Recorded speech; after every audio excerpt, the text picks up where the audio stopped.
নমস্কার, জয় শ্রী গণেশ। প্রত্যেককে জানাই স্বাগতম।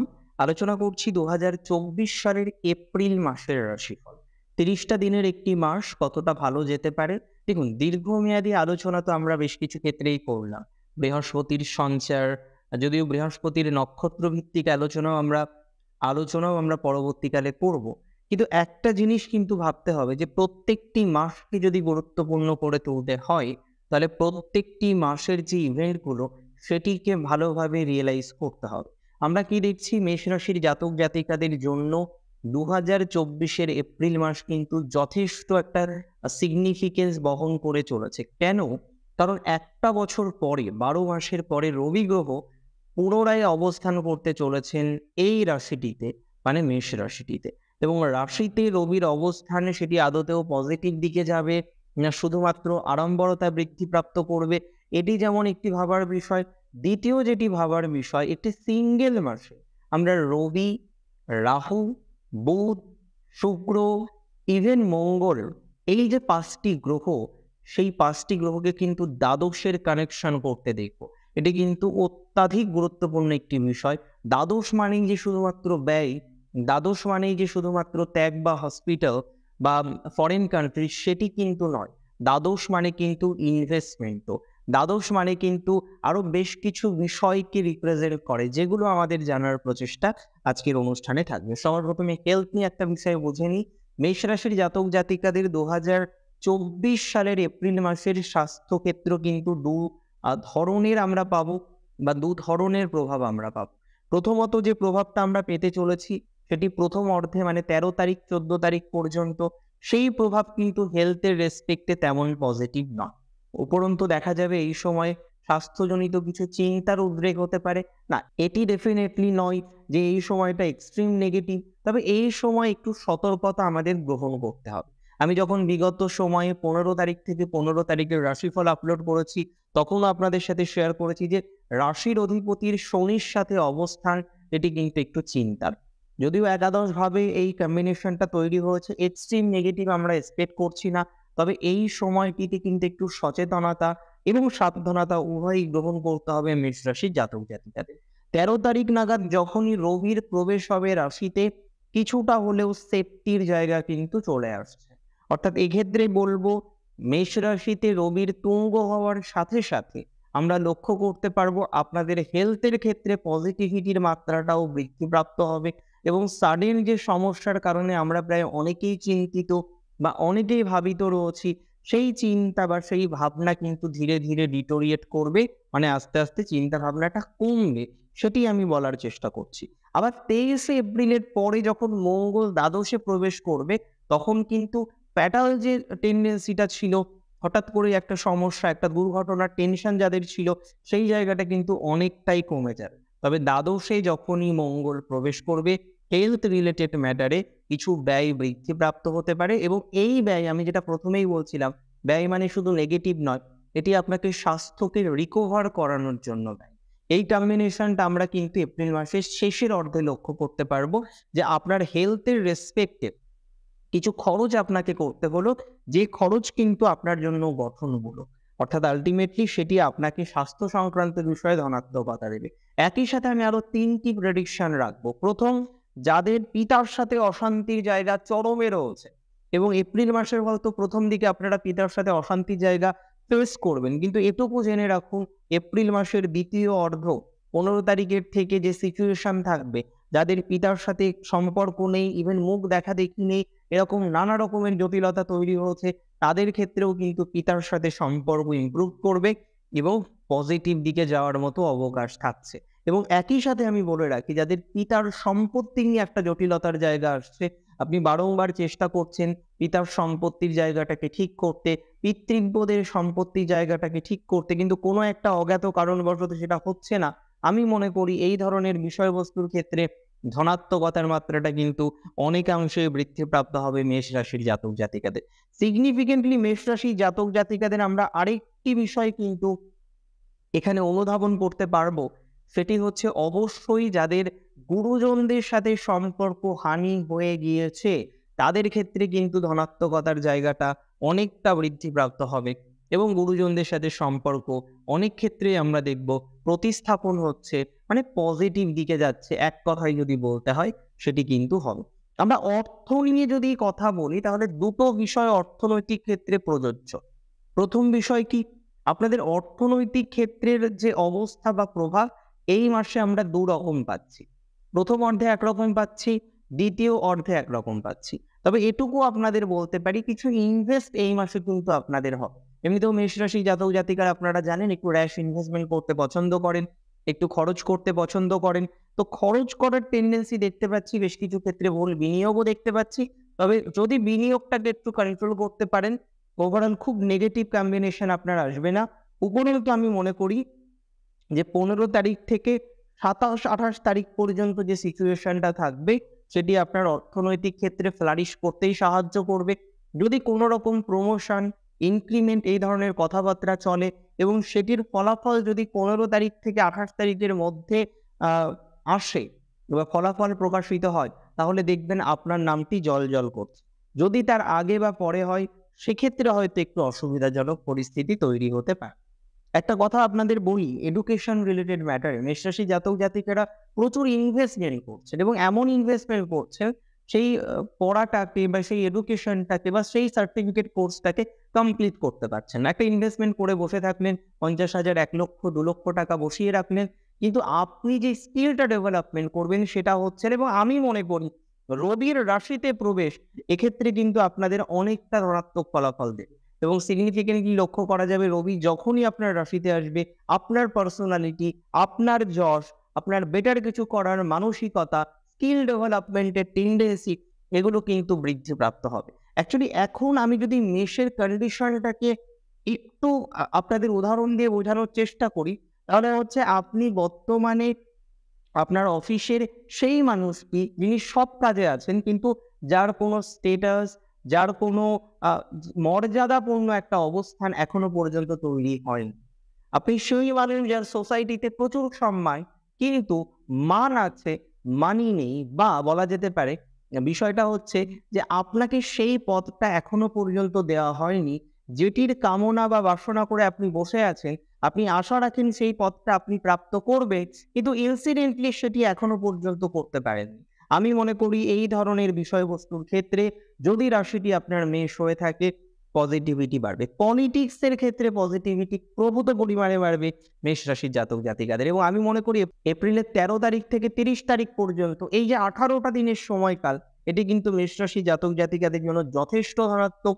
যারা পার্টি পলিটিক্সে আছেন, যারা পার্টি পলিটিক্সের যে সমস্ত লিডাররা আছেন তাদের হেল্পিং হ্যান্ড হিসেবে কাজ করেন, তাদের জন্য ধনাত্মক হবে।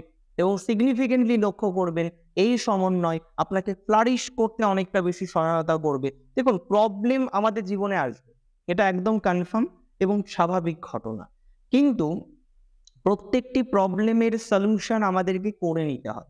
বেশিরভাগ ক্ষেত্রেই নিজেদেরকে করে নিতে হয়, বুঝে নিতে হয়। আমরা এই সময় কি দেখতে পারবো? এই সময় কি মেষ রাশি জাতক জাতিকারা হঠাৎ করেই তাদের 180 ডিগ্রি লাইফে চেঞ্জ হয়ে যাবে? না, সেরকম নয়। কিন্তু এমন কিছু ভাইবস আসবে না, যেগুলি আপনাকে আরো বেটার কিছু করার লক্ষ্যে এগিয়ে নিয়ে যাবে বা এগিয়ে নিয়ে যেতে পারে। আমি এডুকেশন নিয়ে শুরু করেছি। যেটা আমি বলছিলাম যে আমরা যেটা মূলত প্রবলেম ফেস করছি, কমপ্লিট করতে পারছি না। তো এই কমপ্লিট করার টেন্ডেন্সিটা কিন্তু এবার বৃদ্ধিপ্রাপ্ত হবে। যারা উচ্চশিক্ষা করছেন তাদের ধনাত্মকতা আছে। বিদেশ যাওয়ার ক্ষেত্রে প্রথম 15টা দিন অনেকটা পজিটিভ এবং যেকোনো এডুকেশন রিলেটেড ম্যাটারে যারা বিদেশ যেতে চাইছেন, আমি পার্সোনালি মনে করি সেই জায়গাটা সফল হবে। কারণ এখানে আগ্রহটা আপনার বেশি এবং আপনি একটা জিনিস নিয়ে খুব কনফিউজ যে যদি বাইরে চলে যাই বা একটু রাজ্যের দূরে চলে যাই, বাই এনি চান্স যদি ভালো না হয় সেক্ষেত্রে কিভাবে কি করব? আমি বলছি নিশ্চিন্তে চোখ বন্ধ করে এগিয়ে যান। কারণ আপনি ভুল পথে নেই। আর যারা পথটা সঠিক রাখে তাদের ডেভেলপমেন্ট 100% আসে। আরেকটা কথা মেষ রাশি জাতক জাতিকাদের আমি বলতে চাইবো, সেটি হলো আপনাদের বর্তমান পরিস্থিতিতে আমরা আরেকটা জায়গায় কিন্তু স্লাইট একটু সমস্যা দেখেছি, সেটা সম্পর্ক। আর প্রশ্ন হচ্ছে সম্পর্কের জায়গাটা এই মাসে কি ঠিক হতে পারে? আমি সিগনিফিকেন্টলি মনে করি এই মাসে সম্পর্কের জায়গাটা ঠিক হওয়ার সম্ভাবনা প্রভূত পরিমাণে থাকছে। তবে আমাকে যেটা বলার বা আমি যেটা বলবো সেটি হলো 13 তারিখের পর থেকে। 13 তারিখের পর থেকে আপনার প্রেমিক, আপনার প্রেমিকা, আপনার সম্পর্কে সেই মানুষটি তিনি হয়তো যোগাযোগ করবেন, একটু কমিউনিকেশন বৃদ্ধিপ্রাপ্ত হওয়ার মতো অবকাশ লক্ষ্য করতে পারছি। 9 এপ্রিল বুধ গ্রহ প্রবেশ করবেন রেট্রোগ্রেড মোশনের কারণে কোন রাশিতে? মীন রাশিতে, এবং এন্টায়ার এপ্রিল বুধ কিন্তু মীন রাশিতেই থাকবে। সেখানে রাহু যুক্ত হবে, শুক্র যুক্ত হবে, মঙ্গল যুক্ত হবে, এবং সিগনিফিকেন্টলি আমরা কি লক্ষ্য করবো যে প্রেমজ সম্পর্কের ক্ষেত্রে পজিটিভিটিও বাড়বে, কানেকশন বা যোগাযোগ বৃদ্ধি প্রাপ্ত হবে। তবে প্রেমজ সম্পর্ক নিয়ে কিছু রং ডিসিশন, দূরে চলে যাব, বিয়ে করে নেব, ক্যাজুয়াল একটা ডিসিশন নেওয়ার টেন্ডেন্সি, হঠাৎ করে আপনি আপনার সাহসটা যেন কোথায় খুঁজে পেলেন, যেটা আপনি ভাবছিলেন না হবে না, লাভ ম্যারেজ করা যাবে না, পরিবার কি বলবে, মেনে নেবে কিনা, এমনি আপনার সাহস দুর্জয়। কিন্তু কোথাও যেন গিয়ে এই ক্ষেত্রে সাহসটা একটু কম রয়েছে বর্তমান পরিস্থিতিতে। আমি মনে করি এই জায়গাটা পজিটিভ হবে। ইন-লসদের ক্ষেত্রে জটিলতা রয়েছে, কারণ সপ্তম ভাবের অধিপতি দ্বাদশে থাকবেন, এবং সিগনিফিকেন্টলি 24 তারিখ পর্যন্ত এই জায়গাটা আপনাকে যন্ত্রণা দেবে। আপনার ইন-লসদের থেকে সমস্যাটা যেন বেশি। তারা কোনো না কোনোভাবে আপনাকে দমিয়ে রাখতে চায়। আর মেষ রাশিকে দমিয়ে রাখা এটি অনেকটাই অসম্ভব শব্দের মতো। তবে এটুকু বলি, মেষ রাশি জাতক জাতিকাদের আগে থেকে অনেকটাই আপনারা ধৈর্য শক্তি বৃদ্ধিপ্রাপ্ত করতে পেরেছেন। মেন্টালি আগের থেকে রেগে যাওয়ার প্রবণতা মাঝখানে খুব বেড়ে গিয়েছিল। যদিও এপ্রিল মাসের প্রথম কয়েকটা দিন থাকবে, কিন্তু তারপরে কিছুটা কমবে বলে আমি মনে করছি, এবং স্যাক্রিফাইস করাটা অনেকটা বেশি শিখেছেন, যেটা ইদানিং আপনি করছেন একটু বেশি পরিমাণে। তবুও সেই যে হয় মানুষের মন পাওয়া যায় না, সেই জায়গাটা কন্টিনিউ হচ্ছে। এবং সবথেকে বড় কথা, আপনার ইনলসদের সাথে যে ঝামেলার, যতটা না সমস্যা আপনার হাজবেন্ডের সাথে, যতটা না সমস্যা আপনার ওয়াইফের সাথে, তার থেকে শতগুণে বেশি সমস্যা আপনার ইনলসদের সাথে। That is the problem. এটাই সমস্যার। আমি কিন্তু স্ট্রংলি মনে করছি মেষরাশি জাতক জাতিকাদের এই ধরনের সমস্যার সমাধানের জায়গা এই মাসে 15 তারিখের থেকে রয়েছে, এবং এটি কিন্তু আমরা ভোগ করতে পারবো। কিন্তু প্রশ্নটা হলো, মেষ রাশির জাতক জাতিকাদের কতটা enhancement that we can expect, আমরা আশা রাখতে পারি কি ক্ষেত্রে? কর্মজীবনের ক্ষেত্রে। দেখুন, 10th হাউসের লর্ড সে হচ্ছেন শনি, 11th-এ মঙ্গল যুক্ত থাকবেন 24 তারিখ পর্যন্ত। সিগনিফিকেন্টলি প্রথমে অন্তত পক্ষে 15টা দিন একটু কর্মজীবন রিলেটেড বিভিন্ন রং ডিসিশন, হঠাৎ হঠাৎ সিদ্ধান্ত পরিবর্তন, এই চাকরি ছেড়ে দেবো, এই ডমিনেট করছে, এই পলিটিক্সের শিকার হচ্ছি, নানা রকমের টেনশন আসবে। এখানেই আমরা ভুল করি। কি ভুল করি? Suddenly without a plan or backup plan আমরা কিন্তু লেফট করে দিই। এটা মেষ রাশির করা যাবে না। এমনি আপনাদের প্রত্যুৎপন্ন মতিত্ব রয়েছে, চটজলদি ডিসিশন নেওয়ার টেন্ডেন্সিও দেখা যায়, তবে সব ডিসিশন ভালো হয় না।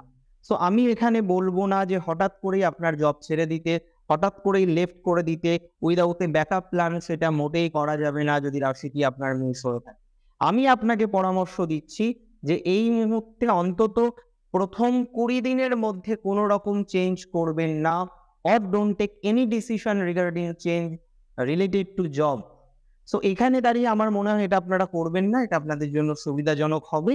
একই সাথে যারা গভর্নমেন্ট জব প্রাপ্তির জন্য চেষ্টা করছেন, এটা মনে রাখুন 13 তারিখ থেকে অন্তত 2 মাসের যে সময়কাল আপনারা পেতে চলেছেন, নতুন চাকরি প্রাপ্তির জন্য আদর্শ সময় বা শুভ সময়। সো এই সময় অনেকেই প্রাপ্তি যোগ ঘটাতেই পারেন, অনেকের লাইফ লং ক্ষেত্রে কিন্তু একটা পজিটিভিটি আসতেই পারে, বিশেষত ডিফেন্সে, বিশেষত যে কোনো অ্যাডমিনিস্ট্রেটিভ ডিপার্টমেন্টে, যে কোনো ধরনের অফিসার র্যাঙ্কের জবে, যে কোনো ধরনের গভর্নমেন্ট যে জবের ক্ষেত্রে একটু পাওয়ার থাকে সোকল, সেই ধরনের জবের ক্ষেত্রে ধনাত্মকতা বৃদ্ধিপ্রাপ্ত হবে। আর মেষের ইচ্ছা ওটাই, মেষ ওটাই চাই, যতটা না এরা অর্থ চাই, তার থেকে বেশি চাই পাওয়ার, তার থেকে বেশি চাই যশ, তার থেকে বেশি চাই নিয়ন্ত্রণ করা বা প্রভাব ফেলানোর কৌশল বা দক্ষতা, বা সেই ধরনের কর্মজীবন।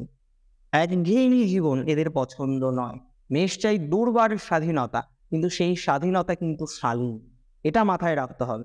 এবং মেষের আমরা যদি যারা চেঞ্জ করে ফেলেছেন, যারা এই মুহূর্তে জব লেস হয়েছেন, তাদের কি হবে এই ঘটনার প্রেডিকশন করার চেষ্টা করুন। আমি মনে করি 13-14 তারিখের পর থেকে আপনার এই ঘটনারও ডেভেলপমেন্ট হতে পারে, বা সম্ভাবনা কিন্তু প্রভূত পরিমাণে দেখতে পাচ্ছি। মেষ রাশির বিজনেসের জায়গাটা কেমন? দেখুন, বিজনেস টোটালি ডিপেন্ড করে 7th হাউসের উপরে। এবার আপনাদের বর্তমানে যে 7th হাউসের কন্ডিশন, সেটি 12 এর সাথে কানেক্টেড।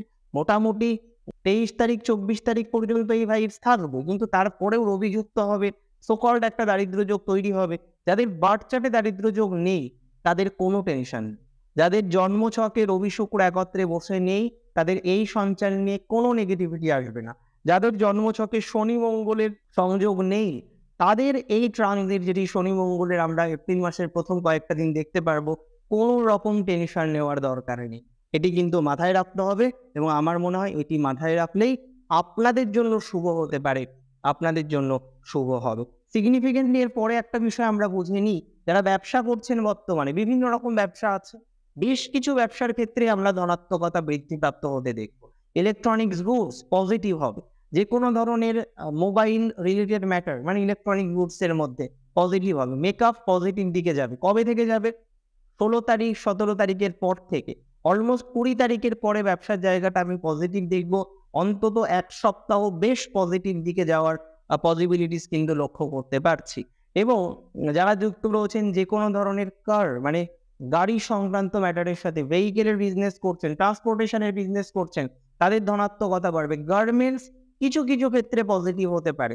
যারা যুক্ত রয়েছেন যে কোনো ধরনের ট্রান্সপোর্টেশন, এক্সপোর্ট ইম্পোর্টের বিজনেসে পজিটিভ দিকে যাবে, বেশ পজিটিভিটি বৃদ্ধিপ্রাপ্ত হবে। কনস্ট্রাকশন রিলেটেড ম্যাটারের সাথে যারা অ্যাসোসিয়েট রয়েছেন, যে কোনো ধরনের স্টক যেটি হচ্ছে ফাস্টফুডকে রিপ্রেজেন্ট করে, কিছুটা বেটার দিকে যাবে। ম্যানুফ্যাকচারার হিসেবে যারা অ্যালুমিনিয়াম, লৌহ জাতীয় এবং তাম্র জাতীয় কোনো দ্রব্যাদির কাজ করছেন তাদের ধনাত্মকতা বৃদ্ধিপ্রাপ্ত হবে। এবার প্রশ্ন হলো মেষের self profession. Lots of people are there who are engaged with self profession from অ্যারিজ।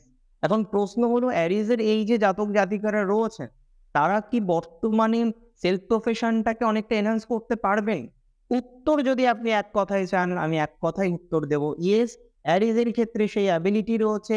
জ্যোতিষশাস্ত্র অনুসারে যে ট্রানজিট চার্ট বা গোচর চার্ট সেটি কিন্তু বলে ডেফিনেটলি 13 তারিখ থেকে ডেভেলপমেন্ট বাড়বে আপনার সেলফ প্রফেশন রিলেটেড ম্যাটারে। এবং যারা স্বনিয়োজিত পেশার সাথে যুক্ত রয়েছেন তাদের কিন্তু আরেকটু positivity that we can expect, আমরা আশা রাখতে পারি যে এটা আপনার বৃদ্ধিপ্রাপ্ত হবে এবং সিগনিফিকেন্টলি আপনারা পজিটিভ দিকে যেতে পারবেন। সেলফ প্রফেশনের ক্ষেত্রে মানি মার্কেটিং, প্রোডাক্ট মার্কেটিং শুধুমাত্র নয়, বিভিন্ন রকম সেলফ প্রফেশন আছে। ম্যাক্সিমাম ক্ষেত্রেই পজিটিভিটি আমার মনে হয় ব্যক্তিগতভাবে বাড়বে। লাভ ম্যারেজের টেন্ডেন্সি আছে, অ্যারেঞ্জ ম্যারেজের ক্ষেত্রেও ধনাত্মকতা বাড়তে চলেছে। বিদেশের ক্ষেত্রে আমার মনে হয় বেশ কিছু সুযোগ সুবিধা নতুন আসতে চলেছে, যেটা আমি প্রথমে বলছিলাম। ইনভেস্টমেন্ট হবে এই মাসে কিছু, বেশ কিছু ক্ষেত্রে যদি একটু বুদ্ধি করে ইনভেস্ট করতে পারেন, এই ইনভেস্টমেন্ট আগামী 10 বছর আপনাকে ভালো ফল দিয়ে যাবে। এই সময় শেয়ার মার্কেট কিন্তু খুব রিস্কি থাকবে প্রথম 15টা দিন। আমি শেয়ার মার্কেট যারা করেন আমি জানি আপনারা প্রত্যেকেই অভিজ্ঞ। আমি কোনো রকম ঋণাত্মক কথা আপনাদেরকে বলে মন ভেঙে দেওয়ার চেষ্টা করছি না, তবে আমি এটুকুই বলবো প্রথম 15টা দিন যদি সম্ভব হয় আপনার পক্ষে সচেতন থাকুন। মেষ রাশি জাতক জাতিকাদের অনেকটা ভালো থাকতে হবে এবং আমি আশা রাখবো আস্তে আস্তে পজিটিভিটি আরো বৃদ্ধিপ্রাপ্ত হবে। এপ্রিলের পরে বৃহস্পতির সঞ্চার আছে, সেই সঞ্চারের দিকে চোখ থাক আর এপ্রিল মাসটাকে আরো বেটার করার প্রচেষ্টা থাকুক। আমি বোনাস রাশিফল আলোচনা করব, তার সাথে আলোচনা করব নাক্ষত্রিক প্রেডিকশন। শেষ করছি আজকে এখানেই। জল শ্রীগণেশ।